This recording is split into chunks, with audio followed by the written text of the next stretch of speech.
All right, hello everybody. Welcome to the latest edition of Sticky Bleachers, a podcast. I'm Bobby here with you today. And still crawling out from under a pile of free comics from Free Comic Book Day last weekend that I'm sure everybody listening availed themselves of. I am Corey here on the other side of the ocean. Free Comic Book Day? Yeah, please celebrating explain. 15 years, I think, of Free Comic Book Day. It is a scheme, a celebration of comic books. It's a way for comic book publishers and local comic book stores to kind of promote themselves. So a lot of publishers produce a book that is its retail price is at free. Now the local comic book shops still have to. It's not free to them, but I guess it's probably cheaper to them than the retailers. The idea is that people who don't normally walk into a comic book shop will walk in, grab some free comic books, and then they will buy some other stuff. So it's a sales push. But a lot of publishers put together special comics for this. It's not like you could just go in and grab whatever you want from the shelf.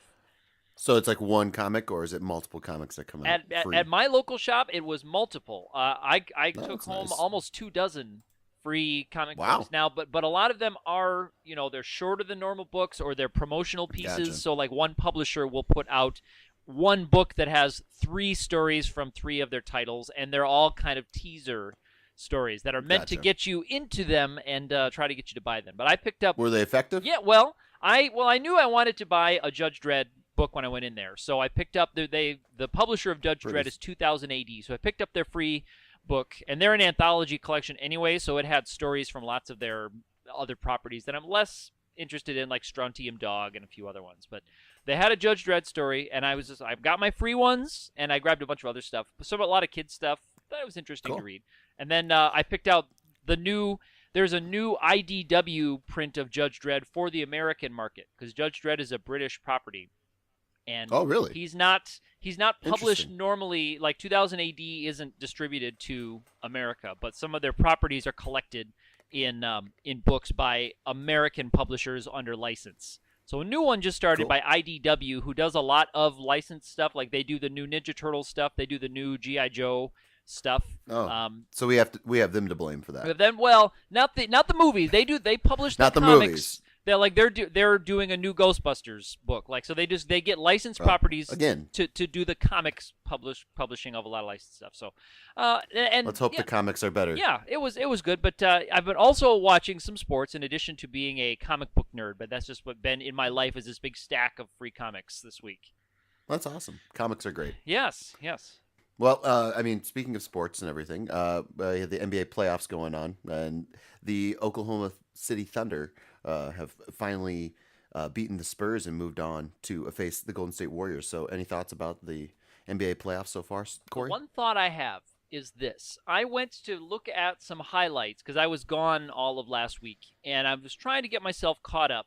And going to the NBA YouTube channel, I find whoever does the top 5 highlights videos for that is just like an explosion of energy. I don't know if you know this person who does it. I didn't catch the guy's name, but he's got one of the voices like this, and he does lots of rhymes. He does like multi-tiered rhymes with everyone, like really Curry I'm not familiar. with a flurry, taking it in a hurry. Like whoa, and add 3 more onto that. I mean, that's just the 3 that I could improvise right there, but add maybe 3 or 4 more onto that.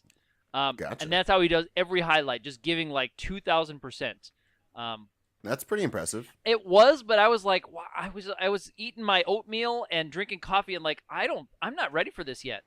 This is too much energy for me. Yeah, like I feel like that's like an after work kind of thing when you're feeling that late afternoon lull. I was like just still rubbing the sleep out of my eyes and was not ready for that, Bob. So there's my thought is about the media around the series. Maybe they should have different commentators for different times of the day. Like we have like a morning highlight and then an afternoon highlight. I feel like that's a future direction, maybe. Yeah. Well, we're all in the advanced media stage of all this stuff, so we can have different commentators for your specific day.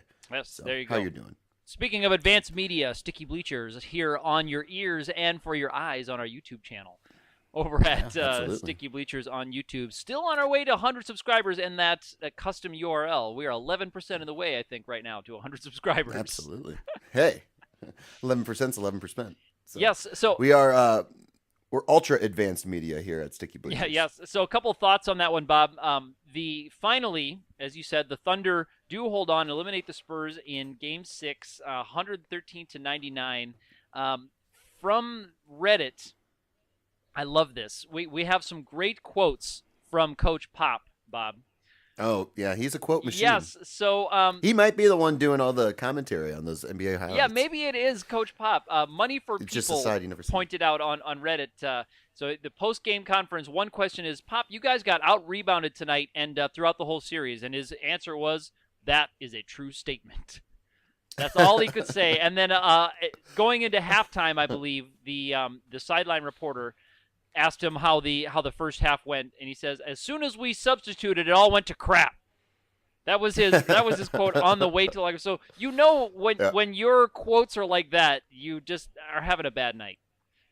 Well, and also he's got immense job security to be able to say that stuff. I mean, it's coming from a place of he knows that no matter what the outcome is, everything will be fine. So he can, a guy like first off, an NFL coach, especially if in his first or second year, could never get away with saying anything like that. No, right you are, Bob. The kind of candor that he has is truly awesome. So it's sad to see Pop out of the playoffs so far because we'd get more tidbits and stuff, but it's also nice to see the Oklahoma City Thunder moving on as well. Right, so. and user Lieutenant Twittlederp, Lou spelled with L-O-O, Tenant, says the Thunder have always been the Spurs' kryptonite when they're totally healthy. So this was, I guess, a foregone conclusion, Bob. Well, it's kind of fun for OKC with Durant heading into free agency and the uncertainty with whether he'll sign or not. So it's always been a team that has been very talented and can go very far, and they never seem to go very far. So it's kind of nice. I think it's great for that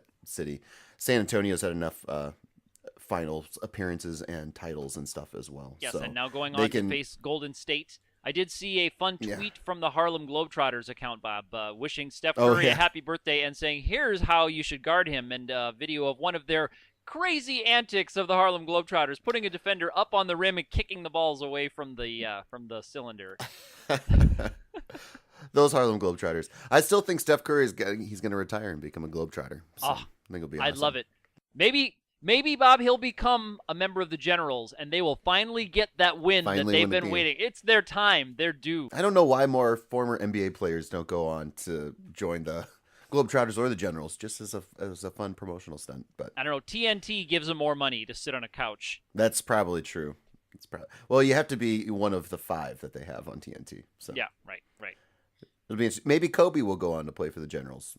The Generals are kind of like the Lakers this year, so maybe he can turn them around. Ooh, yeah. Well, we'll see what Kobe does in his twilight years. So that's basketball, I think, for us, Bob. There's also baseball going on. Well, there's one more basketball thing. There is. Talk about here. Okay. There's Toronto versus Miami here. Toronto's up 3-2. Oh. They're playing tonight here as of Friday the 13th here. So who do you got? Is Toronto going to close out the series, or is Miami going to even it up? I think it's going to be Toronto. You think it's going to be Toronto? That's because I want it to be Toronto. I want Toronto to break through. Good. Well, okay. Now, who do you got in the Golden State Oklahoma City matchup? Well, the totality of it. It's going to be Golden State. It's going to be Golden State. Yes, it's hard not to. I want to see though. I want to see the Raptors go up against Golden State. Oh, in the finals. In the finals. That's what I want to see in the finals. Okay. Cool. I want to see. All right. I want to see if the ghost of Vince Carter can come back and make something happen for me. God rest his soul. That would be a fun one.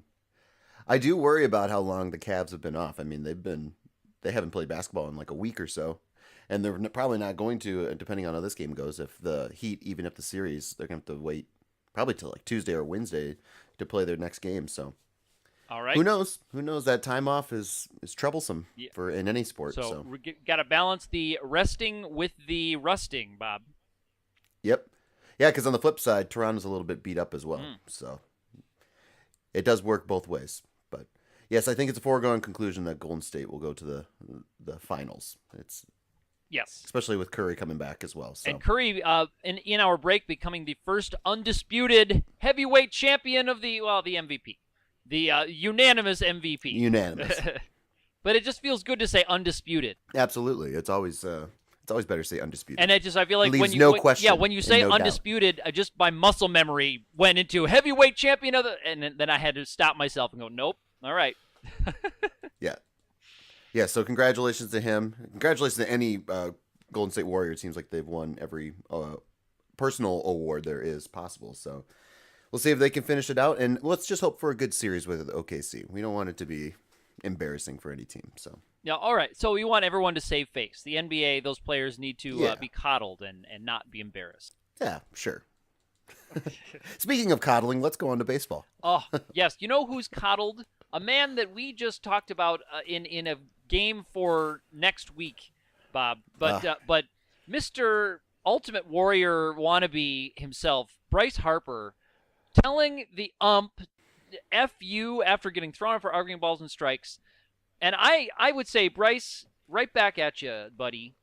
Bryce Harper is the quintessential example of somebody who's been given everything in his life. He's been probably good at baseball since he was 7 years old and done nothing but try to be a baseball player ever since then. And you know what? He's good at playing baseball for sure.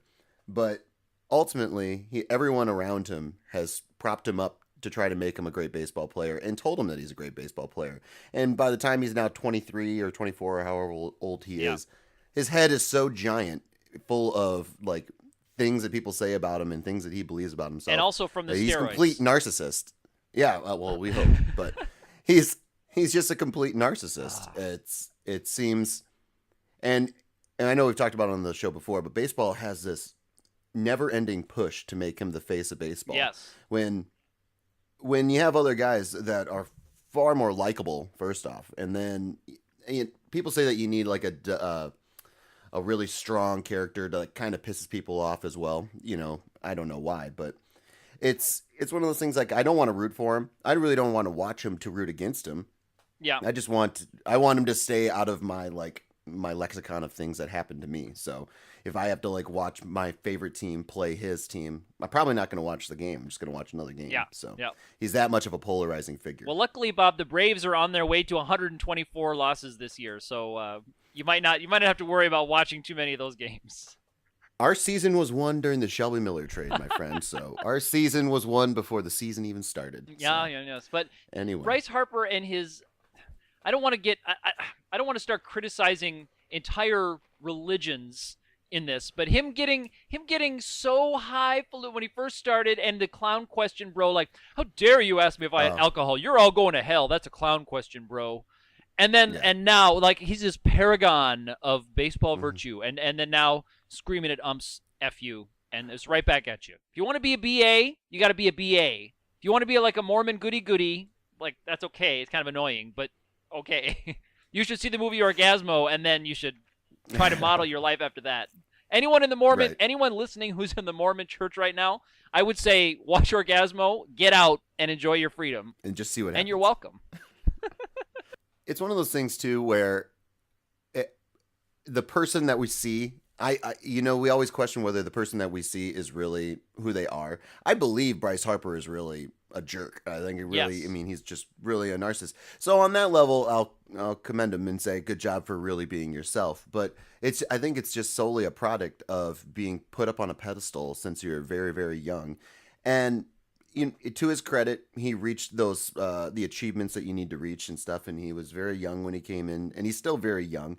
But the whole, like, make baseball fun again, and like, it's interesting how baseball wraps around that. He's really in touch with social media and the younger generation and how they respond to things like taking a selfie at the Smithsonian or something. I saw he did that, and it's stuff like that where younger kids see it and they're like, oh, how cool is that? And really, it's just like, you're kind of just being an ass. But he is one of those guys that he gets propped up in pop culture for being like in touch and cool, and he's really just kind of a jerk. Yeah. Well, the good thing is for him, Bob, is with his track record, he's got a sweet job at ESPN as a baseball analyst waiting for him as soon as he retires. He can just keep firing your mouth off, be as big a jerk to everybody you want, and pay off. He enters the world of like Taylor Swift and Justin Bieber and all the other Hey, celebrities and stuff, that they're don't going to be you around talk forever. about Taylor Swift that way, Bob. I know, right? Don't say Taylor anything bad about Swift is T-Swift. a saint, Of course. Bob. She was sent down from the heavens with her golden voice And her and her golden beautiful hair, her beautiful hair. to Nashville, Tennessee. She just wants to be happy. Why does no man treat her right? So in good news in baseball, Bob, we have the Rally Cat coming onto the field for the Angels last night as of this recording. Unfortunately, it was not enough for the Angels to come back and win, so that cat will not become a meme. By all accounts, the cat seems to be safe and healthy. Got off the field okay. A very brave That's usher good. picked up the very scared cat and got scratched right across the face. That was something. Cat scratch fever. That's no fun. Yeah, you're gonna get that. But so, Bob, speaking of Ask the Nuge about that. ask the news, yeah, he'd tell you. So, speaking of the face of baseball, Bob, Mm-hmm. I have some thoughts about a small discussion in the subreddit for baseball about who is the cutest player in the MLB right now, and I thought I could read some of their ideas, and maybe you and I could fire ours off while we're talking about baseball. So Sure. the question asker is username Anal Slut Frog. And Okay. and Anal Slut Frog says, I think Bryce Harper is an Adonis. So speaking of the face of baseball, Ooh, an Adonis. an Adonis. In response to her, Emily Snapple, not as good a username there. No, sorry. Says Bartolo Colon. He's cute. He's sexy. He's 100% big sexy. Legally Blonde 355 says David Wright. That smile though. And finally, Bob, Anti-Mushroom says, Jose Altuve, easy. The smaller something is, the cuter it is. Well, that's probably the most literal meaning of cute. Yes, so okay, that's all right. probably- So Jose Altuve. Yeah. So, Because you would think cute, you wouldn't go to Adonis. You wouldn't go to handsome depends and on- cute are two different well, things, okay, that's right? true. That's true. Adonis, you wouldn't say cute because cute is kind of diminutive. Yeah, Right, Like right. cute is, you can have a cute cat, but it's not a jaguar or something. Yes, that's right. That's right. Right. Yes, not A baby jaguar majestic might and be. cut. So you're thinking about like Chris Hemsworth as Thor. It would be Yeah, that would be You it Adonis. would be Adonis tier. And then who Yeah. in the Marvel universe would be cute? Spider-Man. Spider-Man. Okay, all right. I like it. Right? Yeah. Scrawny. Wouldn't you say? Yeah, little, Yeah. cute, unthreatening. All right, so Mhm. I gave this some thought, Bob, and I would go for one of your favorite players, probably Noah Syndergaard these days. I think he's got the look right now. I'm surprised. Well, yeah, he's got the hair. Yeah, he's got the hair. golden locks. He's got the Jeff Samardzija hair. Although I'm thinking I might have to change that to the Noah Syndergaard hair. Like Samardzija has It the is. Syndergaard hair. Yeah, yep. Samardzija may have had it first, but Syndergaard wears it better. He certainly so. does wear it better. So he's got the look for me in baseball right now. Well, Jacob deGrom follows that same hairstyle pattern. So Okay. he's a pitcher on the Mets as well. Yes. So Yes. he's got the long flowing locks as well. Right. So But who would you go with? Would you go with DeGrom or where are you going? I don't know. I haven't given this as much thought as you have. I didn't think about it very let's- long. It didn't take me long to get to Syndergaard. No, it didn't. I'll go with Joey Bats, Jose Bautista. Okay, So, Jose Bautista. All right. Yep. Mm-hmm. It's the 5 o'clock shadow. Okay. Yeah. All right. Good enough. Good enough. Good enough. I was interested to see what your thoughts were. So good to know. Bob's leaning sure. towards Jose, and I guess I Joey get Bats. the Viking warrior there. There you go. All right. We know a little bit more about each other now. Yes, that's right. So other news surfacing, Bob. Well, I mean, also we've got. Well, you have Olympic news, right? Well, we've got that. Also Cubs best record in baseball in the history of baseball, and Yeah. Scherzer throwing 20 strikeouts like he thinks he's Kerry Wood. Hey, that was an impressive game. That was very fun to watch. And did you get a chance to watch any of the highlights? I of that did. one? I saw the highlights of the last 6 strikeouts in quick succession. Now I wonder, Bob. I wanted to ask you, do you think now that this is going to mean that 20, 25 years from now, people will still wear?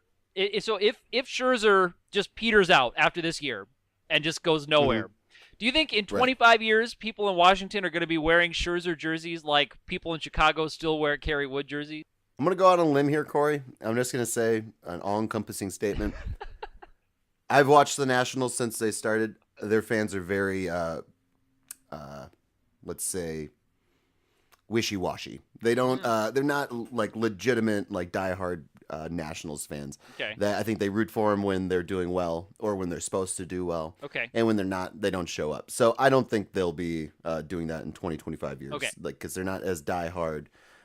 They're much more fair weather All right. fans in Washington. So Well, that's interesting. Because I would have figured them to be diehard. I want to see in the Washington stands people wearing their old Montreal Vlad Guerrero jerseys. Like I remember, man, never forget. I bet if you'd ask 10 people in a National Stadium, what was the team that the Nationals were before they were the Nationals? I don't think 10 of them could answer that question. They say the Hartford Whalers. We were the Nationals.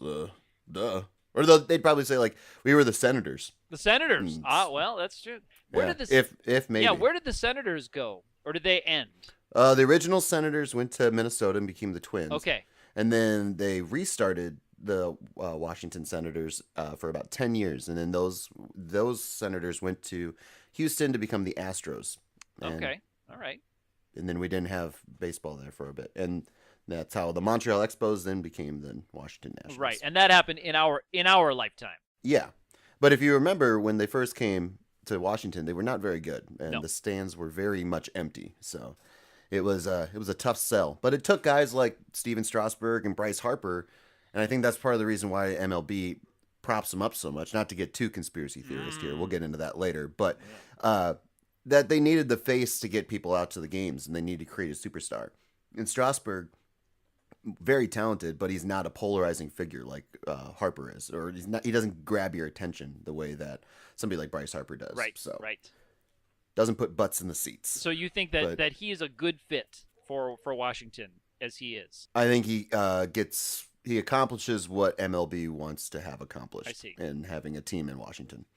Yeah. If he wasn't there and you had to rely on Ryan Zimmerman and Max Scherzer and Steven Strasburg to put people in the seats, I don't know if it'd be as effective. Not flashing up. but- All right. Well, hey, Mike Trout might be on the trading block this offseason, Bob. So maybe they can have another smiling, shining golden boy. Maybe. You don't That sound Scherzer- convinced.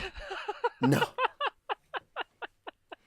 No, don't sound convinced, but All right. So speaking of conspiracy theories, Bob, it's news Okay, I news love this week, or I guess not really news, but developments this week. There's a lot of discussion about what is probably an even more crooked sport than FIFA and Major League Baseball is the Olympics, and yeah.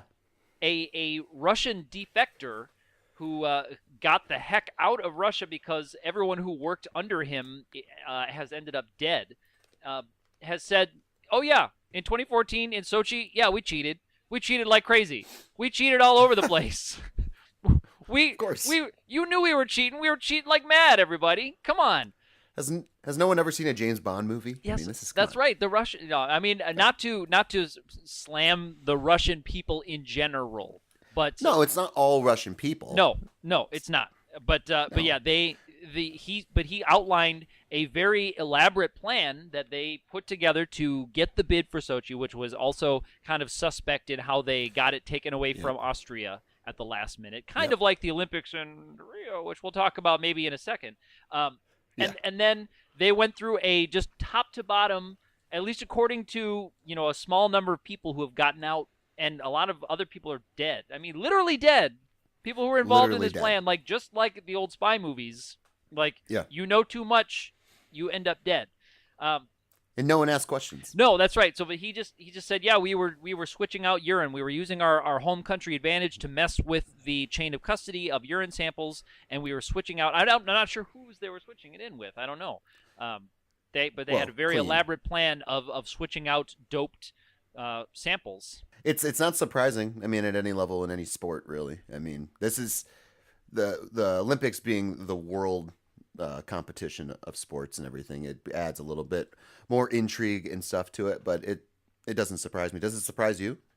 No, and I remember even during the Olympics, people were questioning, something seems weird here. There's a lot of things about. I mean, well, any country who hosts the Olympics has to go through a whole lot. They have to build the whole city and invest all these billions into putting this together. But there was remember, the hotels weren't finished, and there was these fake ghost towns that they built, and Someone gave Bob Costas pink eye. Actually, that's a theory that I got from user drinking the media Kool-Aid.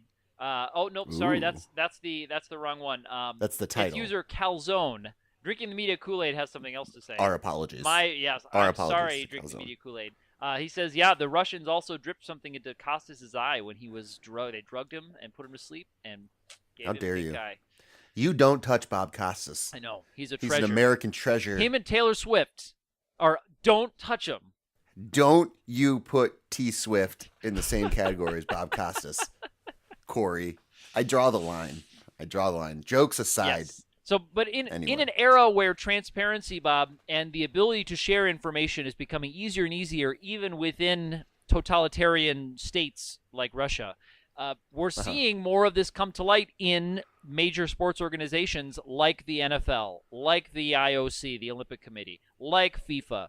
And we're seeing suddenly all these things that probably have been happening for decades are blowing up. Well, it comes back down to the same question of perception versus reality. Do you believe what you're shown, or are you actually seeing what they say you're seeing? Which is the whole big thing with sports, and why people feel so betrayed when an athlete cheats and they're doing incredible things, a la Barry Bonds. You're seeing something incredible and you want to believe it's real. And if you do believe it's real, you feel very hurt when it's not, like when it turns out that it was fake. But in this day and age, I think it's happened enough, and we live in like 24/7 media and then some. Yes. That we shouldn't be surprised that the things that we initially see turn out to not be true, or not 100% true. And we should probably be approaching more of these things as like, it's probably 50% real, Okay. and then 50% unknown, I would say. Well, Bob, to bring up something that we cannot seem to not bring up in episodes of Sticky Bleachers, professional wrestling is just that. It is like, it's as real as you want it to be. And exactly. That's all we need to do. We're going to present you this thing. If you want to take it as real and be entertained, great. If you don't think it is and it's not for you, okay. And it's very similar to the Harlem Globetrotters. And too. the Globetrotters. You go. Well, that's just good old-fashioned family entertainment for everybody. Well, it is, but the outcome. Like, I guess it's why it's a weird world of, like, they still have to make the shots. They still have to do all the, like, the crazy trickery things. And the same thing with wrestling. Like, they still have to, flip off the ropes or fall on the ground or get hit with a chair and stuff like that. I mean, there's ways to make it easier, but it still hurts. I mean, I don't think anyone's lining up to get hit with a folding chair anytime soon. No, and I would say no thanks on just receiving a pile driver or giving a pile driver. I think if I needed to give another person a pile driver, I think both of us would end up in the hospital. Yep. Yeah, I mean, any of those moves. I even like to get fake hit in the face. I don't know. It wouldn't be fun. Yeah. But again, I think it's a good point, Corey, that you make. It's as real as you want it to be. And I think every sport is that. It's as real as you want it to be. If you want to believe that nobody in the NFL is taking performance-enhancing drugs or HGH to be a 350-pound lineman that, plays for 7 to 10 years, sure, okay, believe that. Yes. It's probably not true, but... but it might be. Yeah, but it might be. Might be true. Or like that people in the NFL don't smoke pot. Like, sure, if that's what you want to believe, but chances are... Right. A lot of them do. Right. Yes. And I don't know. It kind of just accepted what it is. It's not everything in your life. It's just something. And if it's there to be entertainment, that's what it's going to be. Right. Right. So do you think, and I know you've talked about this before, Bob, you've talked about a more inclusive policy for drug use, recreational and performance enhancing in sports, rather than fight the tide of trying to get that edge. Yeah. So, well, Bartolo Colon actually has just come out this week and said that MLB loves PED users. Of course, Colon was popped for 50 games a number of years ago and served a suspension, but has now become this folk hero after his wonderful home run, which we haven't mentioned yet. But, yes. It just glorious. And that was one of those unanimous things. Like, everyone loved that. That was fun. Yes. We don't get that a lot in 2016. Yes. Where everyone loves Why don't you set that up, Bob, while we're talking about that? Go ahead and set that up. Does it need a setup? I think Bartolo it does. Colon? Yes. Okay, Bartolo Colon legendarily bad hitter. I mean, Yes. we're talking comical swings, spinning around 360s, helmet flying off, bat flying into the Yes. stands. Not non. We're applauding if we're making Right. contact, let alone just striking And out. would you say, Bob, non-traditional body type for a baseball player? Is that a polite way to put it? You know what? I would say it's traditional body type for a baseball player. Well, okay. Maybe, So like Babe Ruth maybe not era, early Babe 1900s. Ruth era body type for a baseball player. Yeah, he's got a very Babe Ruth body type. Yes. Okay. I would say. Okay. Not as good of a hitter as Babe Ruth. But No. I don't think that's going out on a limb at all. No. But in Petco Park in San Diego, one of the tougher parks to hit a ball out, he took James Shields deep in I believe it was his first at bat of the game, but it was a solo jack, and it took him a while to get around the bases because he is a portly man. But Yes. Portly. There we go. it definitely opened the floodgates. It opened the floodgates because Noah Syndergaard actually this week as well hit 2 home runs off of Kenta Maeda of the Los Angeles Dodgers. So accounting for all of the Mets runs, which was fairly impressive as well. So That's nice. Thor getting the job done as well. But yes, Bartolo Colon had a legendary home run that will go down. I hope the bat's retired into the Baseball Hall of Fame. Yes. But- No. So that is interesting. That but those sports do battle that because they do love the dingers, but they don't love the public perception. So that's why D. Gordon got slapped with 80 games, and their suits are going to keep coming out. Well, it happens all the time. I mean, in baseball, we've talked about this before too. Baseball punishes their players more than any other sport. So you get those guys that they're superheroes or superstars for a long time, and then all of a sudden they're exposed and then dragged through the media, and their whole perception has changed. And so people then think of like Roger Clemens as a bad guy, Barry Bonds as a bad guy, which 20 years ago those were the superstars of baseball. Well, Roger Clemens has since gone on record and made himself a literal bad man, like just a bad human. Yeah, but he was 20 years ago in 1996. Roger Clemens was A-okay in everyone's Never eyes. forget the bloody ankle. Never forget. You're confusing Roger Clemens and Kurt Schilling again. Oh, is Kurt Schilling the one who's crazy now too? Yes. Okay. Kurt Schilling's crazy now. Okay. All right. Roger Clemens he's become more of a recluse after the whole Supreme Court appeal of his PED use after the whole Mitchell report thing. Okay. Roger Clemens was his own like little headline on the ticker for ESPN for a good 5 years, but Okay. has since kind of retired back to Texas. I'm just going to go ahead and keep confusing those two. I'm just gonna make that. I'm gonna commit to that, Bob, and I'm just gonna double down. It's National Blame Somebody Else Day, so Yes. you just blame somebody else. That's right. It's Whose somebody- fault would somebody it else. be? It's Randy Johnson's fault. Okay, I'll blame Randy Johnson. Also 20 strikeout record holder, along with Max Yep. Scherzer and Kerry Wood now. There's a perfect segue into our quiz here, Corey. Oh, so I've perfect. come up with a quiz today. It's kind of a mixed bag of sorts because that's kind of the era of sports we're in right now. A little bit of everything going on right now, and we'll start off with the Madden cover being revealed here. So Rob Gronkowski is going to be on the latest edition of Madden and his never-ending football video game. Yes. And I was going through, I was doing some deep research on the Madden covers here, and I'll start off with an easy one here. It's not multiple choice right now, but it will be here in a bit. Okay. But here's the first one: who was on the cover of Madden last year? Madden Who was on the last year, cover Last year, who was on the cover last year? Aaron Rodgers. The correct answer is Odell Beckham Jr. Odell ODB. Beckham. ODB. Rest in peace. Yep. ODB. All right. Okay. All right.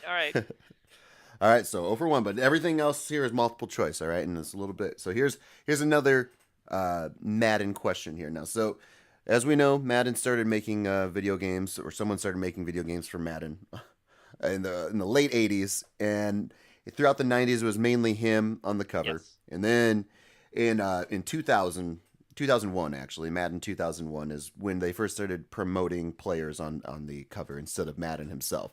So which of these 4 players was the first player on a Madden? Just by himself, Yeah. just Madden himself. Okay. Or just on the Madden thing. Steve McNair, Dante Culpepper, Marshall Faulk, or Eddie George. There's just names from the past. Yeah, I here. So know. Steve McNair, I want to. Dante Culpepper. I want to say it was Eddie. I want to say it was Eddie George. I want to go with Eddie George. You would be correct, sir. Okay. Good job. Was he the first victim of the curse as well? I'd have to look that up, but I think he might have been. Okay. Yeah, absolutely. All right. Cool. So that was a good one. All right, so now we'll move on from Madden here. Now let's dip our toes into the NBA playoffs here. So, although they're still going on, who has the most points so far in the 2016 NBA playoffs? Is it LeBron James, Klay Thompson, Damian Lillard, or Draymond Green? Who has the most points so far? I'm going to say it's Draymond Green. Close. They were playing each other in the last series, but it is Damian Lillard of the Portland Trailblazers. Wow. Currently, although the team is out, he still is leading in points at 106 points scored in the NBA playoffs so far. So, wow. All right, 1 for 3, Corey. 1 for 3. Yeah, not so good. Hey, you still got time, all right? Okay. So now we're moving on to Max Scherzer and his wonderful 20 strikeout performance. Oh. This thing was absolutely a gem. I was watching it in fantasy. I had 3 of the Tigers going and still thought the game was amazing. But watching them strike out multiple times, it was not fun. Yes. All right. So Scherzer threw 119 pitches in that game. How many of them were strikes? 80, 96, 74, or 101? How many were strikes? I'm going to say of the 119. I don't have the box score, so I don't know what. I don't know how many walks he got, but I'm going to say there's 80 strikes. I'm going to say it was pretty efficient. He was even more efficient than that. He threw 96 strikes. 96 out of 119 pitches. Didn't walk a batter. Actually, no one of the 5 players that have ever thrown 20 strikeouts, no one has ever been walked in those 20 strikeout games. Little interesting fact. Wow. Interesting. Yeah. So I guess when you got it, you got it. Yeah, got it. I mean, we're talking incredible efficiency here. And there were some borderline strikes, but, I mean, the way the game was going, he deserved those calls. But at 96 strikes out of 119, it's insane. Jeez. It's asinine. I mean, it is. It's just flabbergasting. All right, so here's the last question. You got to end on a high note here, Corey. All right, let's do it. All right. Scherzer joins which pitcher as the only to defeat all 30 Major League Baseball teams? Ooh. All right, so one of 2. Scherzer is one of 2. The other one is John Lackey, Randy Johnson, Jamie Moyer, or Curt Schilling. Not to be confused with Roger Clemens. Okay, so I'm thinking, so all those, it's got to be someone who played in both leagues or someone very recent. All of these players are semi-recent and have played in both leagues. Well, no, I mean, like recent enough to have expanded interleague play or have it's been around since 1996. Corey. Yeah. No, I expanded interleague play where they moved the Astros over and now there's interleague every weekend. Yeah. That's what I'm thinking. But okay. I'm going to say, based on his efforts with the Yankees and the Diamondbacks, Randy Johnson. You go Randy Johnson. Yes. The big unit. The big unit, the bird killer himself. It is. That's why is that not his nickname? I don't know. I don't know. I really wish it was the right answer. It is actually John Lackey. It was John Lackey. John Lackey. Oh, so it was a boring answer like John Lackey. Huh? Oh, well, yeah. I mean, it's not the big unit bird killer, but it is John Lackey. So John Lackey and Max Scherzer are the only 2 players to have defeated all 30 Major League Baseball teams. So wow. Impressive feat. It's rarefied air. But so 1 out of 5, Corey. I know it was a tough quiz, but you got Eddie George. You can always hang your hat on I know. Eddie Well, yeah, there's nothing more exciting than Eddie George, I have to say, Bob. Absolutely. Eddie George, longtime friend of the show. Welcome anytime. Yeah, what's up, Eddie? Eddie, I don't know if he ever had a nickname, but anyway. Yeah, he was just efficient. He was just like a long-time, efficient running back. Maybe Sir. Eddie Sir George. I don't know. Just spitballing some ideas here. King George? Eddie yeah, well, King Eddie George III. King George is George Strait's nickname, actually, though. Ooh, so yeah, I bet those 2 probably wouldn't have a lot to talk about if you put them in. Although they were both in Tennessee. They were both in Tennessee and Nashville, so there's a connection. Yeah, but something tells me George Strait, I bet there is a feature about Eddie George that George Strait would not like, being an old school Tennessee boy. I don't know if we need to extrapolate what that feature is, but I'm going to say George I don't Strait. know how much George Strait is that kind of guy. I don't know. But I don't, again, perception versus reality, I right? think George Who Strait is a knows? Roger Clemens kind of guy who would go on TV and start railing against. Really? Yeah. He's not Hank Williams Jr. Hank Williams Jr. would totally do Oh, something like that. Hank But Williams Jr. Oh, George Strait, he's just made hit song after hit song, whether I like them or not. But right. they're hits. But also, He's got something like 50 number one singles or something. yeah. It's crazy. Also, R.I.P. Merle Haggard recently. I bet he was an old racist. Oh yeah, he was an old racist. Yes, absolutely. That is. Yep. Yep. That was a foregone conclusion. Yeah. That was not. Yes. Now, who? Speaking yeah. of, Who else in the music industry, Bob, is an ignorant old racist? well, you can just look through country music. I mean, Except Taylor It's a lot Swift. of it. You keep your hands off of Taylor Swift, Bob. T-Swift. Ugh. Anyway, let's go on to some real music here. How about a Smash Mouth versus Beast Mode beef? How about I this? love Can I it. I intrigue you think with that's that? going to go down in history as one of the best. So, the NFL sent out on the Twitter a tweet about the possibility of Marshawn Lynch being a Hall of Famer. And Smash Mouth, as a collective, I don't know who it actually was in Smash Mouth, Okay. but as a collective, they have a problem with this, and they had some tweets here. I'll pull them up, and we can read them. But they say Lynch. NFL says Lynch's career is worthy of serious Pro Football Hall of Fame consideration, and Smash Mouth replied instantly at NFL at Pro Football Hall of Fame. Hell effing no! 5 exclamation points. Now, can you So, read know that they back were to me, meaning Bob, business. in your best Smash Mouth singer voice? Let's go. It's like hell effing no. That's what all I got. That's a little Mark McGrath in there, but I like it. Well, Gotta be a little it's the same scratchier. genre. It's the same genre. Hell My effing body no. was stunned about hell effing no. Yeah. Okay. All right. Wow. Hell effing no with 5 exclamation marks. Hell effing no. So apparently all Smash Mouth is big 49ers fans. So Okay. they were getting a lot of flack, and so a bunch of people were sending them tweets and everything like that, talking about how Marshawn Lynch is a Hall of Famer, and someone brought up the Smash Mouth's last hit song was still newer than the 49ers' last Super Bowl victory, which is a dig, which is a nice That dig. is But a then good Smash Mouth comes. It is. Yeah, Smash Mouth comes back though and says, "Yes, because winning Super Bowls is so easy. You can be on this 2-yard line and ... snap, all caps, 1 exclamation point. They must have ran out of characters. Yeah. But anyway, a little dig to the Seahawks' infamous interception to the Patriots Right. in their last Super Bowl appearance. So that was pretty good, pretty clever, and nice. And then they just go on to talk about. I mean, they just go back and forth. What happened in your last Super Bowl? Biggest choke in the NFL history. So another reference to that. And then they bring up Roger Craig, a 49er, who had very similar stats to Marshawn Lynch, who is not in the Pro Football Hall Roger of Fame. Craig. Wow. Yeah, Craig has a career total, regular season totals of 90 touchdowns and 13,000 total yards to Marshawn Lynch's 83 touchdowns and 11,091 total yards. So Wow. definitely that was a good stat. That was a good stat they threw out there, and because if we're looking at total numbers here, again, Lynch he's a celebrity. I mean, he's a persona. Yes. So And he's going to get a little more cred. right, I was just going to ask you that, Bob. Unless you have more tweets to read from them, I wanted to ask you No. if showmanship should be considered part of the category. Because if you had asked me, how do you think Roger Craig's numbers compared to Beast Mode? I would be hard pressed to even tell you what decade Roger. I was like, wow, that's a name I barely remember. So he must have just been a workmanlike running back who just kind of put the time in, got the yards, got the touchdowns. No flashy stuff. But isn't that a complete contradiction as to what the NFL and baseball and the NBA, well, to a lesser extent the NBA, but mainly the NFL wants their players to be? They don't want them to be showmen. Like they want both. They want their both. cake and they want to eat it They too. want you to do the touchdown dance, and then they want to flag not you, do and it. the United Way gets 15,000. But they want that touchdown dance to end up on Sports Center. I agree with you, Bob.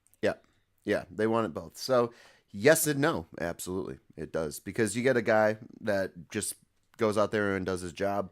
It's not very flashy versus a guy like T.O. in his heyday, who was going out there and putting up Yeah. numbers, but it was very flashy. Who, about yeah, it. who also In was the not NFL brought up by Smash Mouth there. They didn't bring up T.O.'s hard-working, very humble time there. That was the other thing about Smash Mouth, and they were dogging on Marshawn Lynch because he was taking off plays. They thought he took off plays when he wasn't getting the rock. Oh, So yeah. I can't think of anyone else named T.O. who would take off plays, especially late in his career. I don't know if he was – I don't know how hard he was digging when he was in San Francisco. I was pretty young in those days. That's probably when he was working the hardest. Yeah. Maybe in Philadelphia too, but yeah, T.O. again. But anyway, I thought it was a fun little feud. You see Smash Mouth coming up in the sports blurbs every once in a while, and it's always fun to go and check out why. Yeah. So as long as no one's dying in the band, Right. Well, yeah. Although or I would getting caught with. I'd be hard pressed, Bob. I could not name one member, past or present, of Smash Mouth. I used to know the lead singer's name. I could pick him out of a crowd, but that's about it. Assuming he still looks the same. Kind of looks like Drew Carey with frosted tips. Yes, definitely. Right? And I'm sure he hasn't changed. Like Mark McGrath hasn't changed his look. No. Rob Thomas hasn't changed his look. So. Yeah, he has. Has he? Anyway. Ooh, all right. How's he looking these days? Anyway. Well, he's sounding the same, yeah, which is good. Does he still have two hoop earrings? That was always he has the double pierced ears, and he always had dangly earrings. The last I've seen of Rob Thomas, though, was in that It's Always Sunny in Philadelphia episode, where it's him and Sinbad. Ooh, that's right. And Sinbad is looking better than you know who that is? Rob Thomas. Than Rob. Shut your mouth. Call me Sinbad one more time. Call me Sinbad one more time. Oh, I love that episode. That's a great one. I'll hit you with your shoe. Oh boy! All right. How about some news from the video game world, Bob? And then maybe we can talk about some more television. Yeah, absolutely. All right. So this is I guess while we're recording and into this coming weekend, they are finishing up a speedrun marathon. It is the RPG Limit Break speedrun marathon, raising money for mental health charity. So you can check that out at Twitch TV. I think it's RPG Limit Break, or you can go to rpglimitbreak.com. Check that out. As of this recording, they were just finishing up a Lufia 2 speedrun of the Ancient Cave. I did not get a time on that one as we went to press here in the podcast. I'm going to use a hot media term like that. But we do have some good world records from the last week or two. This is a very Double Dragon-centric record week, Bob. Ooh. I don't know if you were into the Double Dragon franchise. I like the video game and the movie. All right. That's hard to like them both. So we have a world record in Double Dragon for NES, Double Dragon 1, in 11 minutes, 14 seconds by Baze86. Baze86 then also went and got the world record in Double Dragon 2, The Revenge, also for NES, in 11 minutes, 16 seconds. So we have 11:14 for Double Dragon 1, 11:16 for Double Dragon 2. Super Double Dragon was also broken this week in 37 minutes, 44 seconds, but that one was by Hot Muff Sandwich, which might be a username almost as good as Anal Slut Frog was the one from earlier. One RPG speedrun record, we have Pokemon Platinum, any percent, in 2 hours, 56 minutes, 13 seconds by Worcester. Worcester is a noted Pokemon speedrunner. He runs several different games of the franchise. And finally, Bob, one that I think you know, Donkey Kong Country 1. The 101% category, 46 minutes, 32 seconds by Easin. So in DKC, as you found the secrets, you got a higher percent on your save file. So if you find all of the secrets in the game and beat the last boss, your save file is 101%. So that is the speed run to unlock all the secrets in the game, 46.5 minutes. So congrats there to all the speed runners there. Yes, very much congrats. It's an impressive feat. Yeah, for sure. I can't imagine going through those Double Dragon games in 11 minutes, man. I'd be grinding out on my first Abobo, just trying to come at him at the right angle to not get grabbed, because he would just throw you. Yeah, they were fun games though. Yeah. I enjoyed them. So I went on. I know you're not a Game of Thrones fan, Corey, but this last week's episode of Game of Thrones, or GOT, was very fun, and it's great because they're starting to go back in time in some stories that we we've only heard about. We haven't seen any of the action. Do we need to announce a spoiler warning, Bob, or is this going to be a spoiler-free discussion? Yeah, sure. Spoiler. Okay, sure, so all right, absolutely. spoilers from here on out. These are fan theories. Okay. Yeah, these are fan theories here that have kind of come about. So I know you don't know any of the characters, so I'm just going to say their names and assume that people listening know who the characters are. I know who some of them are, so I'll try. So you know the Lord of the Rings guy that was in the first season, right? Yes. All right. So his last name is Stark, and they're part of Winterfell. They're the people who live in Winterfell. Yes. And so this past flashback goes to him trying to save his sister, who they said they found in a pile of blood. So assuming that she's dead, but this theory goes on to say that she was actually giving birth to a son, and so she was taken off by the prince at the time and kidnapped or ran away with. We don't really know yet, but the theory is, and you're familiar with Jon Snow, Yes. correct? Yep. Okay, the guy who died in. All right. So the theory is that it was really Lyanna Stark and Prince Rhaegar Targaryen that actually had Jon Stark, and not Eddard Stark, aka Lord of the Rings guy, who always claimed him as his bastard son. So that is called the R and L equals J theory. All right. Oh, all right. All right. So that's got me going down this path. Now I'll bring it into the world that you know. All Okay. right. So this got me onto the fan theories. So these fans have come up with theories about different television shows, and some of them I thought were very fun. Okay. The first one here we'll go with The Simpsons. All right. This is nice and easy. This is good. One of the fan theories is that all the Simpsons are geniuses. Okay. All right. All right. And they reference Marge being good at academics in her past and then choosing to give it up to be a housewife and to be with Homer. Yes. And never really further pursuing her academics. Oh yeah, her painting career with Ringo Starr. I hung it on me wall. And then they reference the episode where Homer has a crayon stuck up his nose, and they take out the crayon, and then Homer becomes very smart but alienates all of his friends, so he puts the crayon back up his nose to become stupid again. Yes. And there's also a similar episode where Bart realizes his intelligence and in a different way sees his dad as happy being stupid, so he decides just to be ignorant. Ignorant is bliss and everything. Sure. Sure. And then they reference Lisa being the most unhappy character and also the smartest character. So the one who chooses to keep finding, keep learning and keep moving on and everything, but she's ultimately happy. So it's bringing up the idea of happiness and ignorance versus intelligence and loneliness. So Okay. I thought that was an interesting Well, one. Lisa also learned that all of the females of the Simpson family. Oh, this doesn't quite genetically line up because Marge brings in all of these other. Simpson is only from the Homer Simpsons. side, but she has all of these other smart women of the family, and that's while Lisa is watching Bart and Homer bang each other's heads together with pots and pans on there. Yes, and they bring up the Simpsons gene. They bring The that Simpsons up. gene. So. Okay, all right. Yep. So it must then be an X-linked recessive trait if it only is if it's a male pattern.